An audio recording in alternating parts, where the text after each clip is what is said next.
It is evident that contemporary society is experiencing a period of unprecedented freedom, evidenced by the ability to order any food desired, travel to any destination, and pursue any career. However, this period of apparent affluence is concomitant with a pervasive prevalence of depression and burnout. The mental health crisis has escalated. The question that needs to be addressed is why this is the case.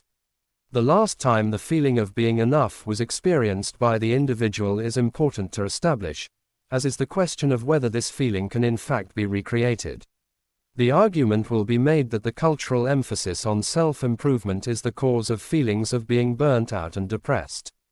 The hyperactivity and compulsive striving that are characteristics of this culture will be examined, as will the effect of these on a lack of connection with others and with oneself. The argument will be made that the belief that we are each of us mere individuals striving to attain private goals is a myth that is normalized. The conclusion will be that the more we define ourselves in this way, the more estranged we become. It is vital to acknowledge the significance of these elements in shaping our well-being and maintaining good mental health. The prevailing culture in the United States has been identified as a contributing factor to mental health challenges. Researchers such as Tim Kasser have identified 4 fundamental principles underpinning American corporate capitalism: self-interest, a pursuit of financial success, consumerism, and competition. These elements have been found to be associated with adverse mental health outcomes. However, the persistent endorsement and adoption of such a cultural paradigm remains perplexing. This video is sponsored by Brion, a research laboratory.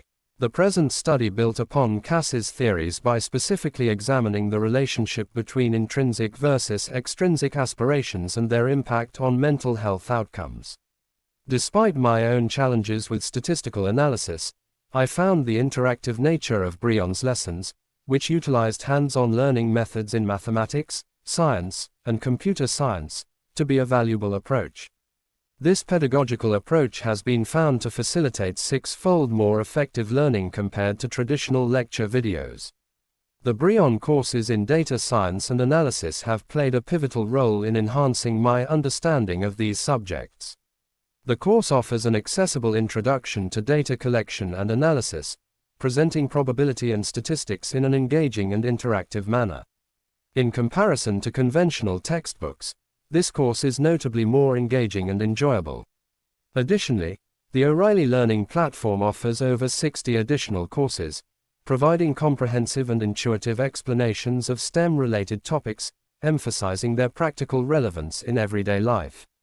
Regardless of one's level of expertise, the step-by-step solutions ensure a comprehensive learning experience. The provision of engaging problem-solving exercises is instrumental in facilitating mastery of a diverse array of technical subjects, encompassing domains such as neural networks and astronomy. The full 30-day complimentary access to Everything Brilliant offers an unparalleled opportunity to explore the extensive range of resources available. The following link contains further information on the subject. The first 200 people to access it will receive a 20% discount on a Brilliant annual premium subscription. Michel Foucault wrote extensively on the disciplinary society. This form of social organization instructs people on what they should do through surveillance and monitoring. In his later years, Foucault wrote about a more specific form of discipline that he called the technologies of the self. These are voluntary actions by which men set themselves rules of conduct and seek to transform themselves to change their life in their singular being and to make their life into a new that carries certain aesthetic values and meets certain stylistic criteria. Such individuals might abide by a strict morning routine, practice cold showers, and subscribe to a set of self-improvement and self-help podcasts. They will likely feel a sense of freedom and pride in doing so. Such an individual appears to stand in contrast to the fearful subject of the disciplinary society, as they aren't being compelled to follow such a strict routine by some authoritarian observer. It is important to note that individuals are at liberty to become who they have always aspired to be. In this regard, it is intriguing to note the argument advanced by B. Chohan, who contends that a society that normalizes the use of this technology of the self is in fact more effective in extracting resources from its members than The surveillance methods employed by disciplinary societies have been superseded by a new form of control that informs individuals of the actions that are available to them.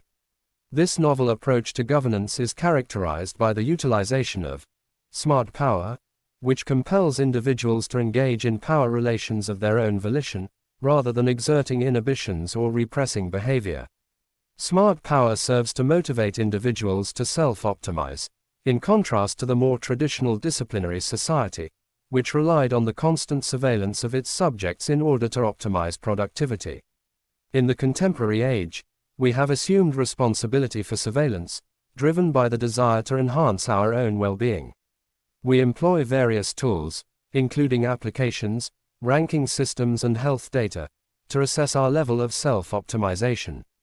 The concept of the self-exploiting subject involves carrying one's own labor camp, a self-illuminating, self-surveilling entity, within the digitalized, networked subject.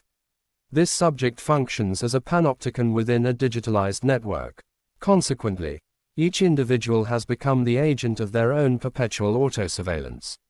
It has been demonstrated that this technique is significantly more efficient than those employed in a disciplinary society. The notion of self-perception as a perpetual project, in which there is always more to be done, engenders a sense of obligation to constantly improve oneself. This is predicated on the idea that such improvement is fundamentally good for one as an entrepreneur. The neoliberal achievement subject engages in auto-exploitation, willingly and even passionately. The self as a work of art amounts to a beautiful but deceptive illusion that the neoliberal regime maintains in order to exhaust its resources entirely. We are then capable of unlimited self-production, making ourselves into better and better marketable commodities by ensuring, for example, that we are in shape, have an attractive partner and are making enough money. This involves more than mere career aspirations. Physical optimization means more than aesthetic practice alone. Sexiness and fitness represent new economic resources to be increased, marketed and exploited. This compulsive drive to improve ourselves under the idea of ourself as a project can now take over our entire lives.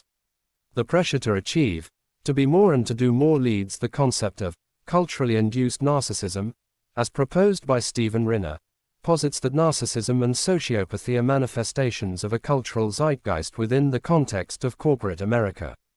However, it is a fallacious assertion to perceive these traits as pathological in contemporary America.